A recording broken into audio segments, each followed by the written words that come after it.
से India TV में चुनाव 360 डिग्री शुरू हो रहा है। हर एक चुनावी खबर का पूरा विश्लेषण, वो भी सिर्फ 60 सेकंड में। अरविंद केजरीवाल को आज ईडी का 8वां समन आया। 8वीं बार केजरीवाल पेश नहीं हुए। अभी स्कोर 8-0 का है। आगे क्या होगा, इसका एहसास केजरीवाल को है। क्या इसीलिए वो बोल रहे हैं, आओ 100 रुपए ले जाओ। केजरीवाल ने बजट में सौगातों की छड़ी लगा दी। दिल्ली की महिलाओं को 1000 रुपए देने का ऐलान किया। इस बार के बजट को केजरीवाल ने राम राज्य का बजट बताया। राम राज नभ गेस सुनो, सचराचर जग माही, काल करम स्वभाव गुण, कृत दुख काहू ही नाही। अर्थात श्री राम के राज्य में जड़ चेतन सारे जगत के काल कर्म स्वभाव और गुणों से उत्पन्न हुए दुख किसी को भी नहीं होते। अरविंद केजरीवाल एकदम राम भक्त के रूप में थे। आज का जो बजट था वो राम राज्य की अवधारणा से प्रेरित था। हम अच्छे अस्पताल दे रहे हैं, अच्छे स्कूल बना रहे हैं, सड़कें बना रहे हैं, सब चीजें कर रहे हैं। इस बदलाव की वजह ईडी का कैलेंडर है। ईडी जैसे केजरीवाल को तारीख बताती है, वो तारीख दिल्ली सरकार की स्पेशल तारीख बन रही है। तारीख पर तारीख का खेल अभी केजरीवाल खेल रहे हैं। केजरीवाल को पता है कि ईडी आएगी तो क्या होगा, जैसा हेमंत सोरेन के साथ हुआ था। इसीलिए केजरीवाल के पास जितने ऑफर हैं वो दिल्ली में जल्दी जल्दी बांट रहे हैं। भाई मोहन यादव आजकल मध्य प्रदेश से ज्यादा उत्तर प्रदेश में क्यों घूम रहे हैं? लखनऊ, मथुरा, अयोध्या क्यों जा रहे हैं? अखिलेश यादव को योगी आदित्यनाथ से ज्यादा मोहन यादव से क्यों डर लग रहा? बीजेपी और बीजेपी के जो थिंक टैंक बड़ा होशियार है, वो प्यारे मोहन है। इसलिए मैं कहना चाहता हूँ ये सब ओल्ड ट्रिक्स हैं। अखिलेश यादव अभी तक राम मंदिर नहीं गए और मोहन यादव ने अपनी कैबिनेट के साथ रामलला के दरबार में हाजिरी लगाई। पिछले 24 घंटे में मोहन यादव यूपी में एक्टिव हैं।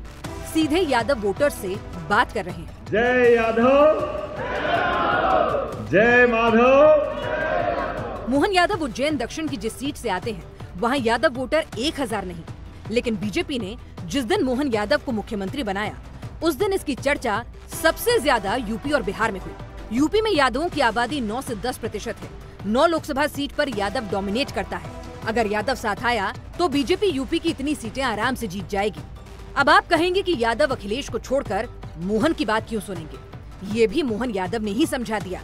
अखिलेश परिवारवादी यादव हैं और मोहन बीजेपी के यादव, जो कार्यकर्ता से एमपी के सीएम बने हैं। लालू के बाद अब अखिलेश यादव ने मोदी पर परिवार वाला अटैक किया। सोशल मीडिया में मोदी का परिवार ट्रेंड कर रहा है, जिस पर अखिलेश ने कमेंट किया, लगता है मेले में बिछड़ा परिवार मिल गया। 2019 में मार्च के महीने में मैं भी चौकीदार ट्रेंड शुरू हुआ। 24 में मोदी का परिवार ट्रेंड कर रहा है। दोनों मौकों में राहुल गांधी कॉमन है। उस वक्त राहुल ने मौका दिया था और इस बार राहुल की मौजूदगी थी। इस बार पहले से ज्यादा खतरनाक प्रयोग किया गया है। इस बार हिंदू वोटर्स और मोदी की इमेज पर पर्सनल अटैक किया गया है। लोगों ने बोलना शुरू कर दिया है कि मोदी का कोई परिवार नहीं है। कल ये कह देंगे कि तुम कभी जेल में, तुझे सजा नहीं हुई, इसलिए तुम राजनीति में नहीं आ सकती। मोदी पर परिवार वाला कमेंट किया, राम भक्तों की आस्था का मजाक बनाया। लालू की लाइंस में हिंदुओं पर अटैक है, मोदी पर अटैक है। अब मोदी के साथ हिंदू परिवार बन गए हैं। सोशल मीडिया में लोग खुद मोदी परिवार बनकर जुड़ने लगे हैं। बिहार की पूरी पॉलिटिक्स हिंदू और मोदी की मां और फैमिली पर आकर टिक गई है। जवाब बिहार की 40 सीटों से दिया जाएगा। ये बीजेपी की पिच है जिस पर बीजेपी खेलेगी।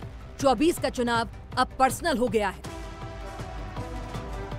प्रधानमंत्री ने अपने लोकसभा चुनाव का प्रचार शुरू कर दिया है। इसके लिए उन्होंने तेलंगाना को ही क्यों चुना, उत्तर प्रदेश को क्यों नहीं चुना? मोदी मध्य प्रदेश या फिर राजस्थान क्यों नहीं गए?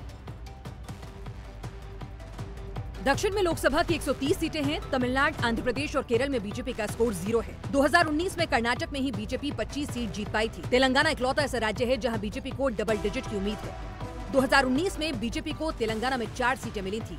23.53% वोट के साथ दूसरी बड़ी पार्टी बनी थी। वहीं 2023 में हुए विधानसभा चुनाव में पार्टी को 8 सीटें मिली हैं।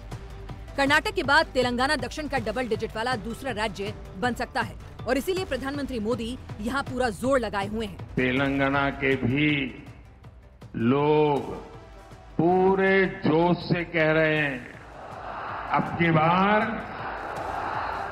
नालगो बंदलो प्रधानमंत्री मोदी आज तेलंगाना के आदिलाबाद में थे। 19 में आदिलाबाद बीजेपी ने जीती थी। यहाँ 56,000 करोड़ रुपए की परियोजना की सौगात दी। 30 से ज्यादा विकास कार्यों के लोकार्पण और शिलान्यास किए। तेलंगाना के मुख्यमंत्री रेड्डी का मोदी को बड़ा भाई कहना ये मैसेज देता है कि तेलंगाना का मूड कितना बदल गया है। 24 में बीजेपी ने 100% स्ट्राइक रेट वाले राज्यों में 5 लाख के मार्जिन से चुनाव जीतने का टारगेट रखा है। 2019 में बीजेपी ने दिल्ली, हिमाचल प्रदेश, गुजरात, उत्तराखंड, हरियाणा, त्रिपुरा और अरुणाचल प्रदेश में क्लीन स्वीप किया। 2 बार से 25-25 सीट आ रही हैं, अब की बार 25 सीट आएंगे, लेकिन वो आएंगे हर बूथ से भारतीय जनता पार्टी जीतेगी और कम से कम 5 लाख से ऊपर से हमारा हर एक सांसद जीत करके जाएगा। राजस्थान में लोकसभा की 25 सीट, हर सीट पर टारगेट 5 लाख के मार्जिन का, मतलब राजस्थान से करीब 1 करोड़ 25 लाख वोटों से जीत। मोदी के मिशन 400 के लिए वोट परसेंटेज को बढ़ाना है। राजस्थान में 5 लाख वोट से जीत पॉसिबल है। 2019 के चुनाव में बीजेपी ने 3 सीटें भिलवाड़ा, राजसमंद और चित्तौड़गढ़ 5 लाख प्लस के अंतर से जीती थी। 6 सीटों पर बीजेपी के जीत का अंतर 4 लाख प्लस था। 7 सीट पर 3 लाख प्लस था। राजस्थान में बीजेपी को 59.07% वोट मिले, कांग्रेस को 34.24% वोट मिला। बीजेपी का वोट परसेंटेज बढ़ेगा तो जीत का मार्जिन भी बढ़ेगा। अब आप सोचेंगे कि आखिर ये 5 लाख वाला फॉर्मूला कहां से आया? ये फॉर्मूला आया है गुजरात से, जहां गुजरात के प्रदेश अध्यक्ष CR पाटिल और मुख्यमंत्री भूपेंद्र भाई पटेल ने भी जीत की 5 लाख लिमिट तय की है। महाराष्ट्र की राजनीति का एपिसेंटर बारामती बन गया है। बारामती के लिए शरद पवार क्या नया एक्सपेरिमेंट करने वाले हैं? महाराष्ट्र की सीटों के बंटवारे पर पेच अब कहां फंसने वाला है? महाराष्ट्र की राजनीति के ये 4 अहम कैरेक्टर हैं। इनको सीट शेयरिंग पर फैसला करना है। खबर है इंडिया अलायंस में 42 सीटों पर डील करीब फाइनल है। शिवसेना को 17, कांग्रेस को 15 और एनसीपी को 10 सीटें मिलेंगी। बाकी बची 6 सीटों पर फैसला 6 मार्च को मुंबई की बैठक में किया जाएगा। वंचित बहुजन आघाड़ी, कांग्रेस, राष्ट्रवादी कांग्रेस, शिवसेना, हमें चाहते हैं कि चारों मिलकर एक मजबूत आघाड़ी बने महाराष्ट्र में। लेकिन शरद पवार 5वें कैरेक्टर की एंट्री करवाने में लगे हुए हैं।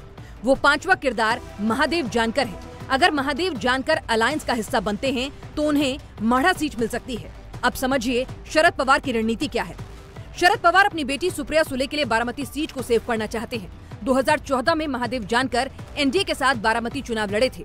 सुप्रिया सुले को 5,21,000 और महादेव को 4,51,000 वोट मिले थे। बारामती में महादेव के लगभग 3% कोर वोटर्स हैं। इस बार अजीत पवार से टक्कर है और शरद पवार कोई रिस्क नहीं लेना चाहते।